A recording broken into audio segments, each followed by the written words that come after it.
देखो क्वेश्चन में दिया है यदि कोण ए और कोण बी न्यून कोण हो। न्यून कोण मतलब 90 से छोटा।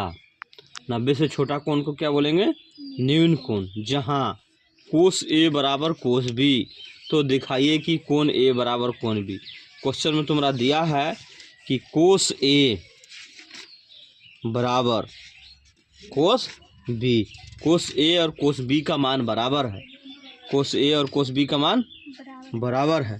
तो जैसे कि हम लेते हैं, अगर ऐसे त्रिभुज में समकोण त्रिभुज में लेते हैं तो त्रिभुज के तीनों कोण का योग 180 डिग्री। कितना होता है तीन कोण का योग? 180। त्रिभुज के तीन कोण 1 2 3, तीनों कोण का योग 180 डिग्री। तो अगर ये समकोण है, समकोण मतलब 90 डिग्री, समकोण मतलब ये समकोण है 90 डिग्री, तो ये दोनों कोण समकोण से छोटा होगा, न्यून कोण।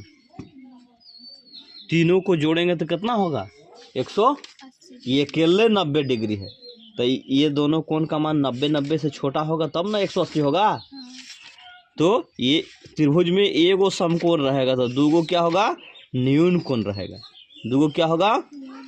दिया है यदि ए और बी न्यून कोण हो, तो न्यून कोण हो तो यहाँ दे देंगे ए, यहाँ देंगे बी, यहाँ लिखा है ए और बी न्यून कोण हो। तो न्यून कोण हो तो छोटका कोण देंगे, सी नहीं देंगे क्योंकि सी क्या है?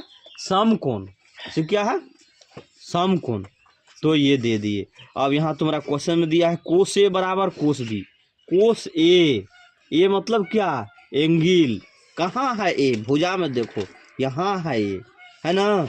तो जहाँ रहेगा ए वही उसका आधार होगा। जिस भुजा पर ए कोण स्थित है वो आधार। तो इस भुजा पर है ए, यही ना है, तो ये आधार हुआ, ये आधार। कोस ए का फार्मूला क्या होता है? आधार बटे कर्ण। आधार बटे कर्ण। तो ए के अनुसार आधार क्या हुआ?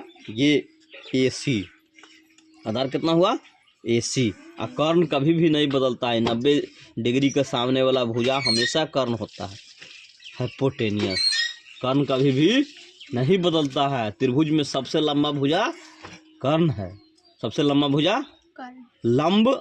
ये लंब और आधार दोनों बदलते रहेगा, दोनों में बड़ा छोटा मान होते रहेगा, लेकिन कर्ण का मान कभी भी छोटा नहीं होगा। तो कोस ए, तो ए इस भुजा पर स्थित है इसलिए आधार हो गया। और कर्ण कौन है? ये 90 डिग्री के सामने वाला, ये ए बी। कर्ण क्या हो गया? A B. लिख दी ए बी।